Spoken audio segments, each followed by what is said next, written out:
जंगल में चंपा कौवी अपनी बहू टुनटुनी के साथ रहती थी। टुनटुनी का पति सुंदर कौवा खेती करके अपने परिवार का पेट पालता था। एक दिन बहुत तेज बारिश हो रही थी। उस समय सुंदर अपने खेत में काम कर रहा था। अचानक बिजली जोरों से चमकती है और सुंदर के खेत में गिर जाती है, जिसकी चपेट में सुंदर कौवा आ जाता है और उसकी मौत हो जाती है। फिर शाम हो जाती है। टुनटुनी घर पर सुंदर कौवे का इंतजार कर रही थी।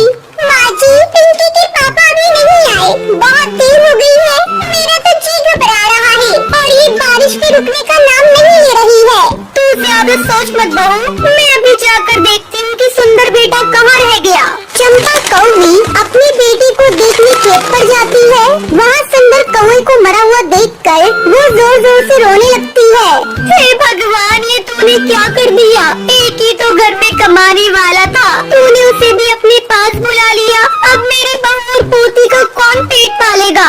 इसी तरह वो रोती बिलखती घर पहुँचती है। टुनटुनी बहू, हम लोग लुट गए, बर्बाद हो गए। क्यों माँ जी, क्या हो गया और ये कहाँ है? जल्दी बोलिए माँ जी, मुझे बहुत डर लग रहा है। बहू, सुंदर पर बिजली गिर गई और उसकी मौत हो गई।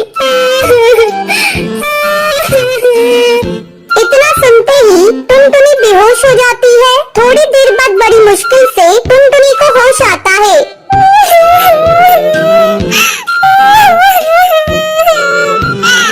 माँ जी, ये सब क्या हो गया? अब हमारा क्या होगा? एक वही तो थे हमारे घर में कमाने वाले। अब नन्ही सी बेटी का कौन ध्यान रखेगा?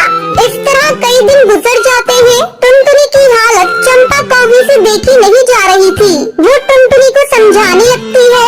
बेटा टुनटुनी, कितने दिनों तक सुंदर बेटा की याद में इस तरह रोती रहेगी? तूने कई दिनों से कुछ खाया भी नहीं है। जरा अपनी बेटिया को तो देख, तुझे दुखी देखकर ये भी दुखी है। ये तो खेलना कूदना भी भूल गई है और मैं भी बूढ़ी हो चुकी हूँ। अब तुम्हें ही अपनी बेटी के बारे में सोचना होगा। हाँ माँ जी, आप सही कह रही हैं। मैं कल ही जाकर कोई न कोई काम ढूंढने की कोशिश करूँगी। अगले दिन टुनटुनी काम की तलाश में दूसरे जंगल जाती है। वो देखती है कि खेत में कुछ पक्षी काम कर रहे हैं और पास में उस खेत का मालिक बाज एक कुर्सी पर बैठा हुआ है। टुनटुनी चिड़िया उसके पास जाती है। मालिक, क्या मुझे भी आपके खेत में काम मिलेगा? मैं एक दुखियारी चिड़िया हूँ। मेरे घर कोई और कमाने वाला नहीं है। ठीक है, तू भी लग जा काम पर। टुनटुनी चिड़िया खेत में काम करने लगती है, लेकिन उसका मन काम करने में नहीं लगता। ये देखकर खेत का मालिक उसके पास आता है। तुझे तो ढंग से काम करना नहीं आता, चली जा, यहाँ तेरे लिए कोई काम नहीं। दुखी मन से टुनटुनी घर लौट आती है। माँ जी, मेरी तो किस्मत ही फूटी है। मुझे एक जगह काम मिला था, लेकिन उस काम को ठीक से नहीं कर पाई, जिसके कारण मालिक ने मुझे निकाल दिया। अब तो मुझे अपने परिवार को चलाने के लिए एक ही उपाय सोच रहा है। क्यों न हम लोग अपने ही खेत में आलू उगाएं? आलू की खेती करने में मेहनत भी कम लगेगी और मुनाफा भी ज्यादा मिलेगा। आलू को बेचने की भी कोई समस्या नहीं है। हम उसे शहर में ले जाकर अच्छी कीमत पर बेच दिया करेंगे। ये बात तो तूने बहुत अच्छी कही बहू। कल ही हम दोनों चलकर आलू की फसल लगाएंगे। ऐसा सोचकर दोनों सास बहू अगली सुबह अपने खेत की सफाई करती हैं और आलू की फसल लगाती हैं। कुछ ही दिनों में उनकी आलू की फसल तैयार हो जाती है। बहू, जल्दी हम लोग अपनी फसल को शहर ले जाकर बेच देंगे। 2 दिन बाद टुनटुनी और उसकी सास अपनी फसल को शहर ले जाती है और उसे अच्छी कीमत पर बेच देती है। सेठ जी, ये ऑर्गेनिक आलू है, इसमें कोई केमिकल का प्रयोग नहीं हुआ है। ऑर्गेनिक आलू लाओ लाओ, मुँह मांगी कीमत ले जाओ। नोटों की गड्डी देखकर दोनों बहुत खुश होती हैं। फिर खुशी खुशी अपने घर लौटती हैं। बेटा ये ले, मैं तेरे लिए शहर से गुब्बारे लेकर आई हूँ। गुब्बारे देखकर पिंकी खुश हो जाती है और उससे खेलने लगती है। देखा बहू, तुझे खुश देखकर आज पिंकी भी खुश है। अब तो इसके साथ बैठकर खेल। मैं सबके लिए भोजन बनाती हूँ। चंपा भोजन बनाने चली जाती है। इस तरह पूरा परिवार हंसी खुशी के साथ रहने लगता है।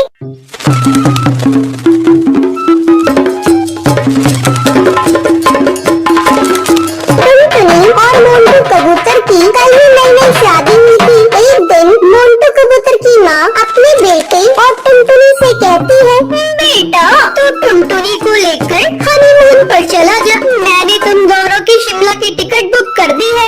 लेकिन माँ जी, आप अकेले यहाँ कैसे रहेंगी? बहू, तू चिंता मत कर, मैंने तेरी बुआ सास को यहाँ बुला लिया है। अगले दिन टुनटुनी और मोंटू कबूतर हनीमून मनाने के लिए शिमला के लिए निकल जाते हैं। अरे सब्जी, आगे हवाई मोटर लेकर मत जाइए। भारी बर्फबारिश की वजह से आगे लैंडस्लाइड हुआ है, सारे रास्ते बंद है। मोंटू, चलो वापस चलते हैं और कहीं होटल में रुक जाते हैं।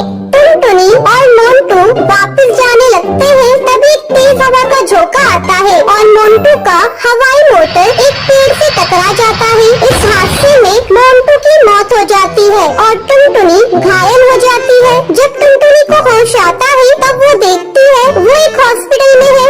डॉक्टर साहब, मेरी बहू बोल क्यों नहीं रही है? माँ जी, इन्हें सदमा लगा है, जल्दी ही बोलने लगेंगे।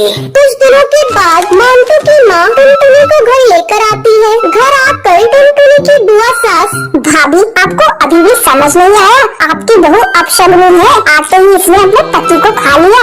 जी, ऐसा मत कहो, मेरी बहू अपशगुनी नहीं है। मैंने अपना बेटा खोया है, तो इसने भी तो अपना पति खोया है। इसमें बेचारी का क्या दोष? पति के गम में न ठीक से खा रही है, न ठीक से बोल पा रही है। इसी तरह रोज बुआ सास टुनटुनी को कोसती रहती थी। मोंटू की माँ से टुनटुनी का उदास चेहरा देखा नहीं जा रहा था। ऐसे में एक दिन वो टुनटुनी से कहती है, टुनटुनी, तू अपनी पढ़ाई फिर से शुरू कर दे, तू फिर से कॉलेज जाना शुरू कर दे बेटा। माँ जी, उससे पढ़ाई नहीं होगी, मुझे मोंटू की बहुत याद आती है। मैं उसके बिना कैसे जीऊंगी आप बताइए।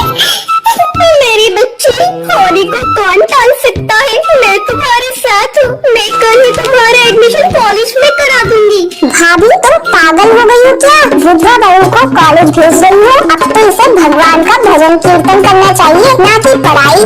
देखो जीजी, पहले टुनटुनी मेरी बहू थी, पर अब मेरी बेटी है। मैं अब उसकी हर सुख दुख का ख्याल रखूंगी। अगर वो कॉलेज जाने लगेगी तो मोंटू के गम को भी भुला पाएगी और अपने पैरों पर भी एक दिन खड़ी हो जाएगी। अगले दिन से टुनटुनी कॉलेज जाना शुरू करती है। कुछ दिन ऐसे ही गुजर जाते हैं। एक दिन कुछ गुंडे टुनटुनी को छेड़ रहे थे, तभी कॉलेज का एक स्टूडेंट उन गुंडों से भिड़ जाता है। तुम्हें किसने इजाजत दी कॉलेज की चिड़ियों को छेड़ने की? शिक्षा के मंदिर में तुम सब गुंडागर्दी करने आते हो? चलो भागो यहाँ से, वरना मैं पुलिस को बुला लूंगा। पुलिस का नाम सुनते ही वो कौवे वहाँ से 9-11 हो जाते हैं। आपका बहुत बहुत शुक्रिया, आपने इन गुंडों से मुझे बचाया। इसमें शुक्रिया की क्या बात है? ये तो मेरा फर्ज था। आपकी जगह कोई और लड़की भी होती तो मैं यही करता। धीरे धीरे उन दोनों की नजदीकियाँ बढ़ने लगती है। टुनटुनी, तुम हीरो से प्यार करती है तो उससे शादी क्यों नहीं कर लेती? क्या बताऊँ बुलबुल, मैं विधवा हूँ, पता नहीं उसके घर वाले मुझे स्वीकार करेंगे या नहीं। ये बात जब टुनटुनी की सास को पता चलती है तो वो हीरो को बुलाती है। बेटा, मेरी जिंदगी को कोई ठिकाना नहीं, तुम बुरा न मानो तो मेरी बहू से शादी कर लो। माँ जी, इसमें बुरा मानने वाली बात कैसी? मैं टुनटुनी से शादी करने को तैयार हूँ और मैं अपने परिवार वालों को भी मना लूंगा। और कुछ ही दिनों बाद टुनटुनी और हीरो की धूमधाम से शादी हो जाती है। तो ये थी आज की कहानी। क्या आपको पता है मोंटू और टुनटुनी हनीमून मनाने के लिए कहाँ जाते हैं? अगर आपको पता है तो आप हमें कमेंट करके जरूर बताएं।